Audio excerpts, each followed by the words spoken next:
మరియు వెలిగింపబడినందున ఆయన మిమ్మల్ని పిలిచిన పరిశుద్ధులలో ఆయన స్వాస్థ్యం యొక్క మధ్య దేశాన్ని వెతుకు ఆయన క్రీస్తునందు వినియోగపరిచిన బలాలను బట్టి విశ్వసించుమనియందు ఆయన చూపుతున్న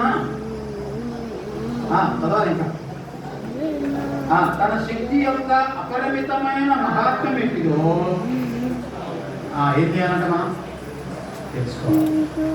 ఏం తెలుసుకోవాలి? ఆయన శక్తి ఏంటో ఏం మొదటి అధ్యాయం మొదటి అధ్యాయంలో ఏం చూసాం? గట్టిగా చెప్పాలి. దేవుని సంకల్పం గుర్తుపెట్టుకున్నారనుకోండి, ఈ మొదటి అధ్యాయం చదువుతా ఉంటే నేను చెప్పినవే కాదు ఇంకొన్ని ఉన్నాయి, అవి కూడా మీకు తెలుసు. అవి చెప్పండి ఎందుకు అంటే మనం చదువుతా ఉంటే ఏమవుతుంది, సురేష్ అన్న మీరు చెప్పినవే కాదన్నా దేవుడు నాతో కూడా ఇగో ఆయన సంకల్పాన్ని బయలుపరిచాడని అర్థమవుతుంది. మొట్టమొదటి అధ్యాయానికి ఉన్న పేరేంటి? సంకల్పం.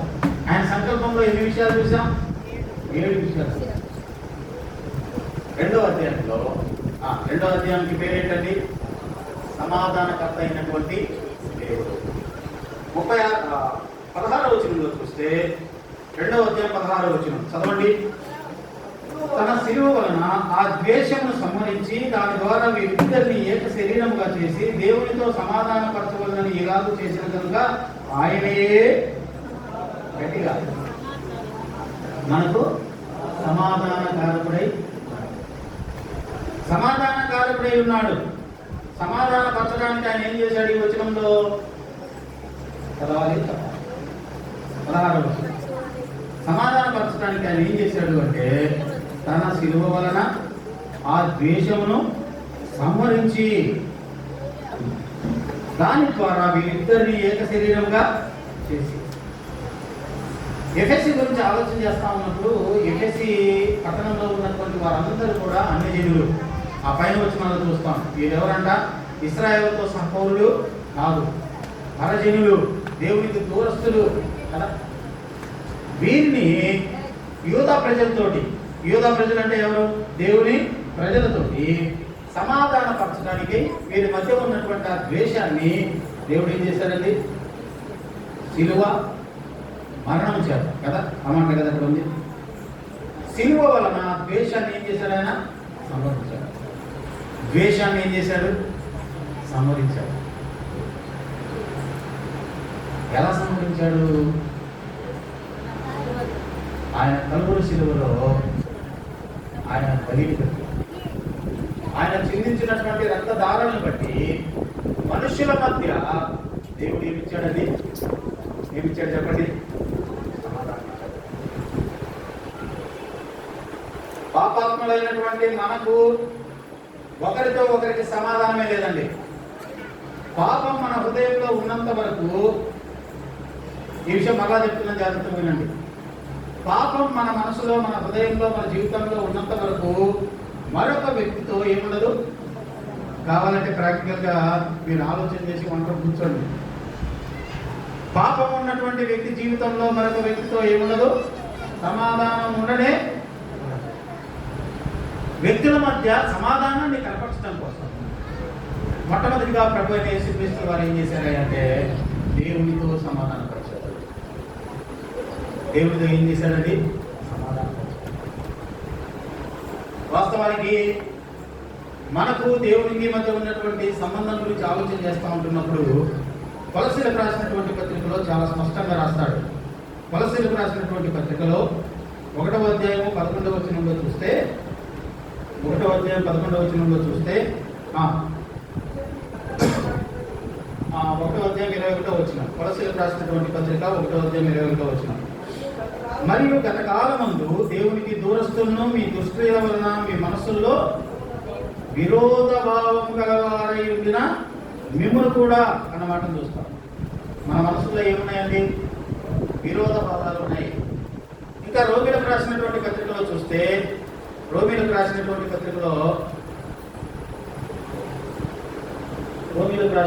పత్రిక 5వ అధ్యాయము 5వ అధ్యాయము 9వ వచనం చూస్తే, లేదా 10వ వచనాన్ని చదువుతా ఉన్నాను. 10వ వచనం, ఏలయనగా మనం ఎవరమండి?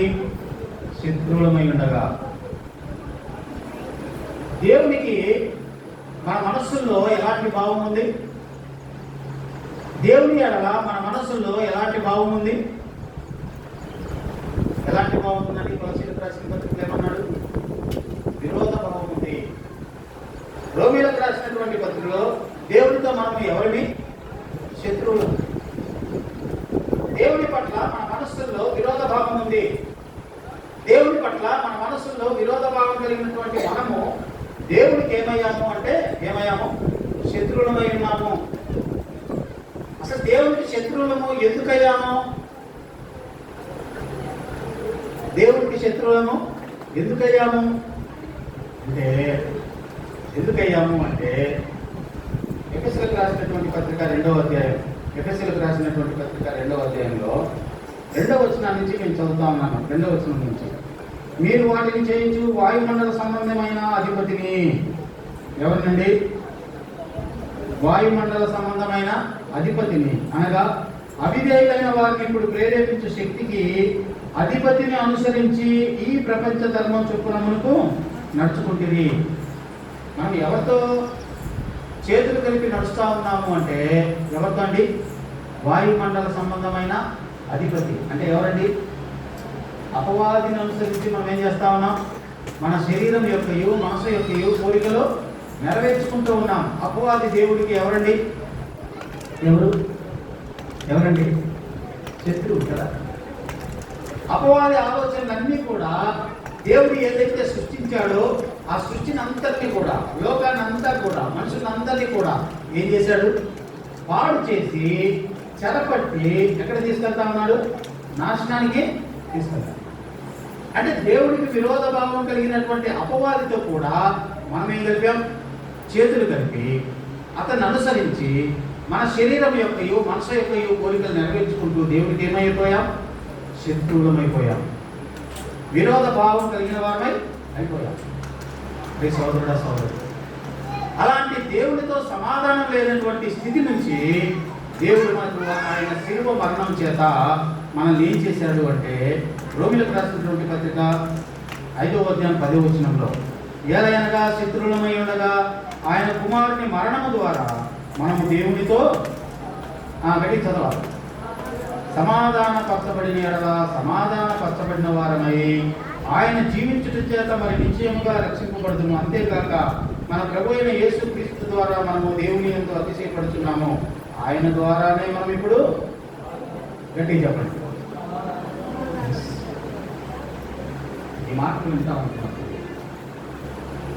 సమాధాన స్థితి లేనటువంటి మన జీవితాలు, విరోధ భావము, దేవుడికి శత్రువులుగా మన శరీరం యొక్కయు మనిషి యొక్కయు కోరికలు నెరవేర్చుకుంటూ సమాధాన స్థితి లేనటువంటి మనలను ఆయన ఏం చేశాడండి? దేవునితో సమాధానపరిచి మనకేమిచ్చాడు? సమాధాన స్థితిని ఇచ్చాడు. అందుకే ఆయన ఎవరు? సమాధాన కారకుడు. యెషయా గ్రంథంలో చూస్తాం ఆయన ఎవరు? సమాధాన కర్త అనే మాట యెషయా గ్రంథంలో చూస్తాం. ఎఫెసీయులకు రాసినటువంటి పత్రికలో ఆయన్ని 2వ అధ్యాయంలో మనం ఏం చూస్తా ఉన్నామంటే 16వ వచనంలో, తన శిలువ వలన ఆ ద్వేషమును సంహరించి దాని ద్వారా వీరిద్దరిని ఏక శరీరంగా చేసి దేవునితో సమాధానపరచవలెనని ఇలాగూ చేశాను కనుక ఆయనే మనకు ఎవరండి? సమాధానకారకుడై ఉన్నాడు.